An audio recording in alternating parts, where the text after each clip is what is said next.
رشک اموات کا ذکر چل ہی نکلا ہے تو آپ کو لاہور کے عبدالغفور نامی ایک شخص کی موت کا قصہ سناتے ہیں کہ جس کے راوی معروف صحافی جاوید چوہدری ہیں۔ جاوید چوہدری اس واقعے کو بیان کرتے ہوئے لکھتے ہیں کہ ہم سب کو عبدالغفور جیسی موت کی خواہش رکھنی چاہیے۔ اب سوال یہاں پر پیدا ہوتا ہے کہ عبدالغفور کون تھا؟ دوستو، عبدالغفور لاہور کی ایک مل میں ملازم تھا۔ وہ بلا کا کام چور، سست اور دھوکے باز شخص تھا۔ وہ مل کی گندم اور آٹا چوری کر کے بھی بیچ دیتا تھا۔ مل مالکان نے کئی بار اسے نکالنے کا فیصلہ کیا، لیکن کسی نہ کسی وجہ سے وہ رک جاتے تھے۔ عبدالغفور کو زندگی میں کسی نے کبھی نماز پڑھتے دیکھا تھا اور نہ ہی کوئی نیکی کا کام کرتے۔ وہ دبا کر سگریٹ بھی پیتا تھا اور چرس بھی۔ وہ پوری زندگی لوگوں کا مقروض ہی رہا تھا۔ مل مالکان ہر سال اپنے ایک ملازم کو حج پر بھجواتے تھے اور اس ملازم کے نام کے تعین کے لیے قرعہ اندازی کروایا کرتے۔ اس سال بھی قرعہ اندازی کروائی گئی تو عبدالغفور کا نام نکل آیا۔ مل مالکان نے اسے حج کی پیشکش کی، لیکن اس نے انکار کر دیا۔ چنانچہ اس کی جگہ دوسرے ملازم کو بھجوا دیا گیا۔ اگلے سال پھر اس کا نام نکل آیا۔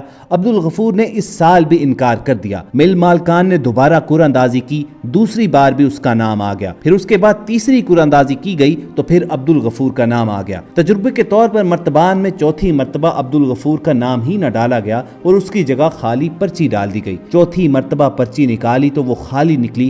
گویا اللہ تعالیٰ ہر صورت عبدالغفور کو حج کروانا چاہتا تھا، لیکن وہ مان ہی نہیں رہا تھا۔ اس کا کہنا تھا کہ مجھے تو نماز بھی نہیں آتی، میں حج کر کے کیا کروں گا؟ آخر کار مل مالکان نے اس کے ساتھ ایک سودا کیا۔ انہوں نے کہا کہ اگر تم اس برس حج پر چلے جاؤ تو تمہیں پورے سال کی تنخواہیں اضافی دے دی جائیں گی۔ چنانچہ وہ لالچ میں آ گیا۔ اس کے لیے مولوی صاحب کا بندوبست کیا گیا۔ مولوی صاحب نے اسے نماز اور حج کا طریقہ سکھایا، دعائیں اور آیتیں یاد کروائیں اور اسے حج پر روانہ کر دیا گیا۔ عبدالغفور وہاں گیا، حج کیا، طواف الوداع کیا، عشاء کی آخری نماز پڑھی، سجدے میں گیا اور سجدے ہی میں انتقال کر گیا۔ وہ مرنے کے بعد دیر تک سجدے میں پڑا رہا۔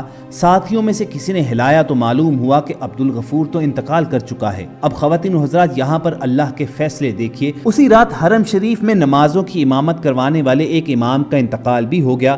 اگلی صبح امام کعبہ کا جنازہ تھا۔ عبدالغفور کی میت بھی امام کعبہ کے ساتھ حجر اسود کے سامنے رکھ دی گئی اور لاکھوں حجاج نے اس کا جنازہ پڑھا۔ اس کی تدفین اور میت کے بارے میں اس کی بیوی سے پوچھا گیا تو اس کی اہلیہ کا کہنا تھا کہ اللہ تعالیٰ نے اگر اسے خانہ کعبہ بلایا ہے تو پھر اس کی تدفین بھی مکہ میں کر دی جائے۔ چنانچہ اس کی اجازت سے اس کی تدفین مکہ مکرمہ میں کر دی گئی۔ عبدالغفور کے مرنے کے بعد اس کی بیوی نے ایک عجیب بات بتائی۔ اس کا کہنا تھا کہ عبدالغفور میں کوئی خوبی ایسی نہیں تھی اور نہ ہی اس نے زندگی میں کبھی کوئی نیکی کی تھی کہ اللہ تعالیٰ اس کے مرنے کی جگہ خانہ کعبہ منتخب کرتا، لیکن اس میں ایک اچھی عادت ضرور تھی۔ ہمارے محلے میں ایک خوبصورت بیوہ تھی، یہ جوانی ہی میں بیوہ ہو گئی تھی۔ محلے کے تمام آوارہ لوگ اس پر بری نظر ڈالتے تھے۔ اس عورت کی 2 چھوٹی چھوٹی بیٹیاں تھیں۔ مکان تو اس کو اس کا مرحوم خاوند دے گیا تھا، مگر گھر کے اخراجات چلانے کے لیے کافی مشکل رہتی تھی۔ وہ اپنی بیٹیوں کو پڑھانا چاہتی تھی اور اس کے لیے دوسروں کے گھروں میں کام کرنے جاتی تھی، لیکن وہ جہاں جاتی تھی لوگ وہاں اس کی عزت پر ہاتھ ڈال دیتے، چنانچہ وہ کام چھوڑنے پر مجبور ہو جاتی۔ عبدالغفور کو معلوم ہوا تو وہ معاشرے کے سامنے اس بیوہ عورت کے لیے ڈھال بن گیا۔ اس نے اسے اپنی منہ بولی بہن بنا لیا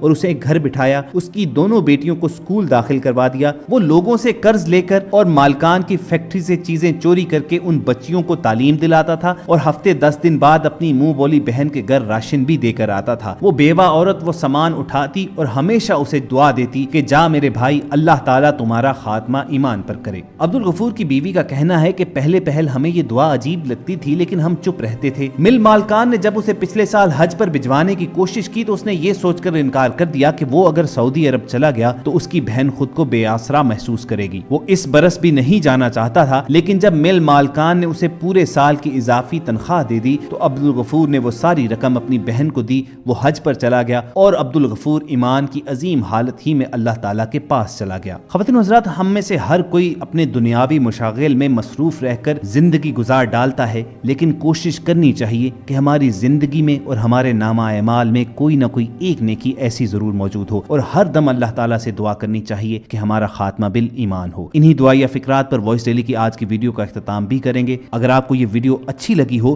تو اظہار پسندیدگی کا ثبوت یہ ہو سکتا ہے کہ آپ اس ویڈیو کو لائک کر کے فیس بک اور واٹس ایپ کے ذریعے زیادہ سے زیادہ لوگوں کے ساتھ شیئر کریں، اور ایسی ہی تاریخی، معلوماتی اور اسلامی ویڈیوز حاصل کرنے کے لیے آپ ریڈ بٹن پر کلک کر کے اور بیل آئیکن کو پریس کر کے وائس ڈیلی کے سبسکرائبر بن جائیے۔ بہت جلد کسی اور انفارمیٹیو سیشن میں دوبارہ آپ سے ملاقات ہوگی. اپنا اور ارد گرد کے لوگوں کا خیال رکھیے اور سنتے رہیے وائس ڈیلی.